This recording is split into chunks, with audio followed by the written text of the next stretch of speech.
Good evening, everyone. We are G1S consultants, and today we will be presenting our geotechnical site investigation for Taska Kemas, located in Kampung Sawah, Kuala Langat, Selangor. This presentation is part of our BFC 34803 Foundation Engineering course done by Group 1, Section 3. Now, let me introduce you to the core team behind this project. First, we have Muhammad Daniel Is, our Chief Executive Officer. Next is Muhammad Zainal, our Chief Operating Officer, COO. Then we have Nurul Aidasri, our Design Engineer. Following her is Siti Khadijah, our Senior Resident Engineer. And lastly, myself, Alicia Achai, serving as the Project Manager. So for company profile, our company brings together expertise in geotechnical, civil and structural engineering with a strong reputation for delivering reliable and cost-effective engineering solutions. So we offer a comprehensive range of services including soil investigation, ground improvement and foundation system design. Our commitment is rooted in three core principles, which is technical excellence, sustainability, and client satisfaction. To achieve this, we utilize modern tools, adopt the latest technologies, and follow international engineering standards to ensure that our designs are not only effective but also environmental and economically responsible. For background of study, as part of our scope, the investigations involve borehole drilling, soil sampling and laboratory testing, all of which are critical components in the process of subsurface explorations. This data collected was completed into a comprehensive geotechnical report, which includes details, soil profiles, strength parameters, groundwater conditions, and design recommendations. So this report serves as a crucial reference for engineer and contractor during the design and construction phase. The project overview, which is in this project, we are engaged to carry out a geotechnical investigations for the proposed construction of Taska Kemas, a government childcare facility at Kampung Sawah, Kuala Langat, Selangor. The project was commissioned by JKR Negeri Selangor, and the primary objective was to support the safe and sustainable design of the building by understanding the subsurface ground conditions at the site. The objective of these studies was to interact bore data and soil profiles, which is to determine the geotechnical characteristic of the sites. This includes understanding soil stratifications, bearing capacity, and any potential challenges such as soft layer or groundwater presence. The second one is to identify and recommend a suitable foundation design that takes into account the soil bearing capacity, anticipated structural loads, and settlement criteria. The goal is to ensure the foundation provides adequate safety, stability, and economic viability for the proposed structure. And then lastly, to present detailed engineering calculations and construction drawings for the adopted foundation solutions. This also includes providing recommendations for ground improvements measure if necessary and identifying any special construction.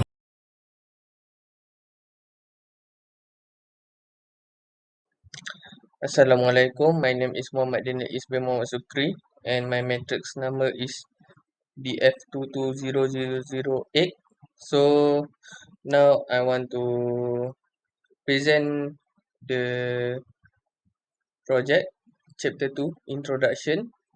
Geobase consultant conducted a soil investigation for a project Kampung Sawah, Kuala Langat, Selangor, focusing on a stable, long-lasting foundation system to ensure structural integrity and due to insufficient soil condition and weak ground near the surface. So this is soil investigation. Soil investigation is vital for construction for project success, ensuring cost-effective foundation design, depth determination, geotechnical engineer parameters, early investigation, reduce excavation problems, improve team planning, and reduce risk. So this is sample collection, disturbed and undisturbed soil sample. The investigation involves systematic sampling and testing process to understand soil condition at a construction site. collecting disturbed and undisturbed sample for comprehensive understanding and informed construction planning using standard geotechnical procedure, field exploration and testing. Soil research data reveals borehole placement with field test and sample collection following standard. The standard penetration test (SPT) is crucial for soil resistivity. Both disturbed and undisturbed samples are collected for laboratory analysis, ensuring accurate and reliable data for consultant decision. Standard Penetration Test (SPT). The Standard Penetration Test (SPT) is geotechnical engineering method used to assess subsurface soil condition at construction site. Developed in 1927, it provides data on soil density and shear strength, crucial for foundation design. Cost-effective and practical, it aids in assessing site suitability for structure. Laboratory testing is a soil sample from the boreholes we send to the geotechnical lab for detailed analysis, and this helps verify initial borehole logs and perform tests to support field observation.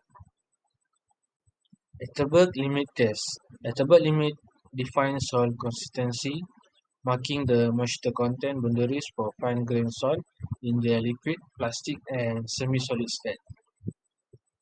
The liquid limit is the point where soil transforms into a liquid like state and loses its strength. The plastic limit is the point where soil becomes moldable without cracking, and these limits are crucial for classifying soils and predicting their future behavior.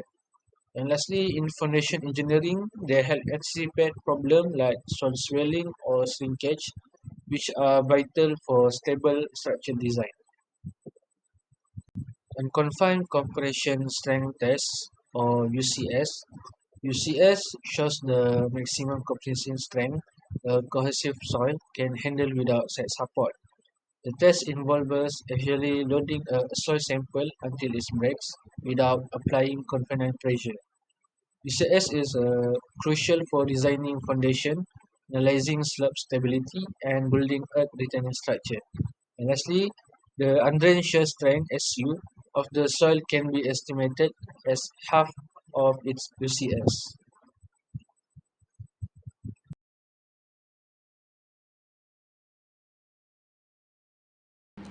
In this slide, we present the grouping of column loads into a 4 category, which is Group A, Group B, Group C, and Group D.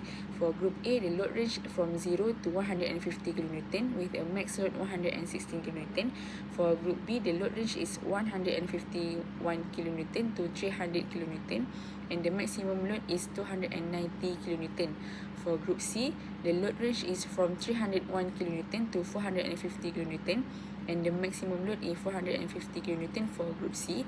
And for Group D, which is the load range is 451 kN to 600 kN, with the maximum load is 537 kN. And this classification helps us in foundation design according to load level. From site investigation report, the site consists of multiple soil layers, which is the top 4 meters contain soft and loose silty clay with low bearing capacity, which is not suitable for shallow foundation. But below this, we encountered that sandy silt and hard silty clay, which offer a higher strength and better support for deep foundation. Then, for the SPT and value, show that a low strength in the upper layers and higher value in the deeper down. From that, the laboratory test confirmed that the presence of expensive clay. And for Group C and Group D, we recommended using a bore pile deeper than 7 meters. And for the lighter loads in Group A, ground improvement methods such as polyurethane injection may be considered.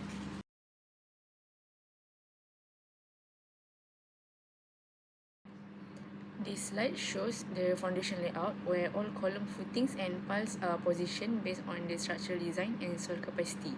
The spacing and arrangement are optimized to prevent overlapping effect and to ensure that the stability of the entire structure. This slide is displayed the east elevation view of the structure. It shows the front-facing feature as seen from the east. This view is important for understanding the external appearance and ensuring the structure aligns with the design and regulatory standard.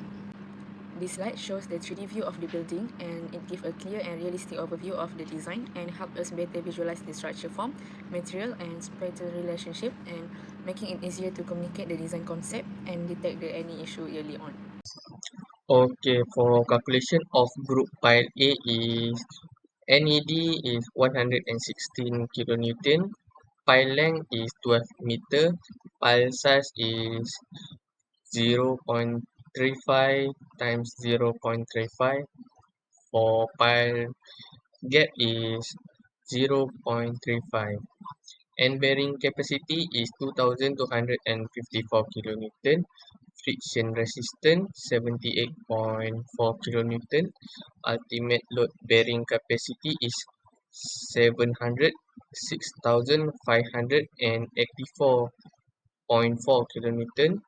Group efficiency is 0.5 less than 1.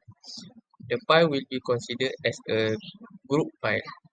Ultimate load bearing capacity for each pile without group effect is 1 176 one 176,713.6 kilonewton. For ultimate bearing capacity is 58,904.5 kilonewton. For S3, width of foundation is 2 meter, depth factor is 1.27 meter, and settlement is 2.24 millimeter, less than 25 millimeter. So it's considered okay. Calculation of group pile B. NED is 290 kilonewton. Pile length is 12 meter. Pile size we use 0.35 multiply 0.35. Pile gap is 0.35.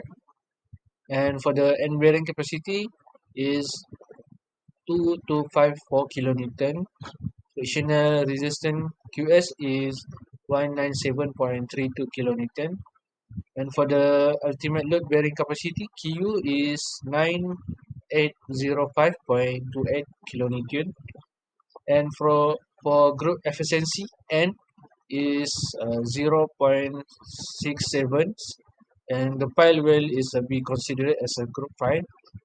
Ultimate load bearing capacity of each pile without group effect is 6569.54 kilonewton, and for the ultimate bearing capacity Q all is 2190 kilonewton.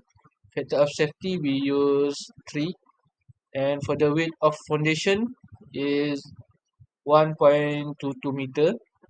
Depth factor is 1.27 meter, and the settlement is 12.60. More less than to 25 millimeter is okay. Okay, next for the calculation for group pile C, with a net design load which is 450 kilonewton, we carry out a detailed pile design, and we got the end bearing capacity is 2.254 kilonewton, and the skin friction is 197.32 kilonewton. For total ultimate bearing capacity QU is 9,805.28 kilonewton, and for group efficiency N is 0.67, indicate group behavior, and for settlement is 12.60 mm, which is within the allowable limit of 25 mm. So this is confirmed that the proposed pile group for group C is both safe and effective. So in this project, we analyzed the foundation design for a 537 kilonewton lot using bore piles with dimensions of 0.35 meters in diameter and 12 meters in length, spaced at one pile diameter apart. Using Meyerhoff's methods for granular soil, we calculated the end bearing capacity of 712.8 kilonewtons and skin friction of 78.4 kilonewton. Considering group pile behavior, we apply a group efficiency factor of 0.561, resulting in a total applied group capacity of 613.6 kilonewton, which is safe with a factor of safety of 3. Settlement was evaluated using Meyerhoff's approach, giving a value of 2.24 millimeters, well below the 25 millimeters limit, that confirming that the design is both safe and structurally. Next, I will be presenting about my part, which is the discussion. Although the proposed structure for the Tasca Kemas project is a single-story building with relatively light superimposed lots, a deep foundation system was selected due to the poor geotechnical conditions encountered at the site. Based on the detailed soil investigation, including borehole logs and SPT data, the upper soil layers up to a depth of 4.0 meters consist predominantly of loose silty sand and soft sandy clays.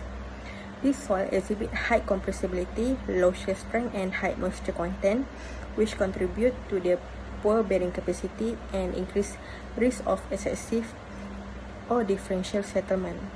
Given these unfavorable conditions, shallow foundations such as pad or strip footings were considered unsuitable and potentially unsafe even for a low-rise structure. The core reason for selecting a pipe foundation system was to transfer the structural loads to deeper, more competent soil layers. According to the borehole result, strata below 0.7 meters show SPTM values greater than 30, indicating dense and stable material capable of supporting the imposed loads.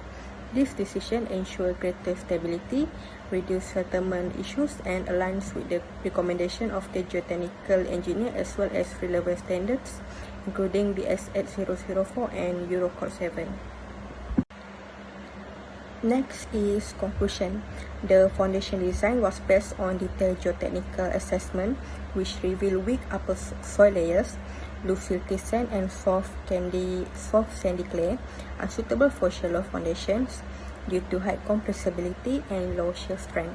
To ensure stability and long-term performance, a deep foundation system was adopted, transferring loads to denser soil layers below 0.7 meters, which is the SPTN is more than 30. This decision aligns with Euro Code 7 and the S8004, demonstrating the importance of designing based on actual ground conditions rather than building height. The proposed system ensures a safe and reliable structure for its intended use.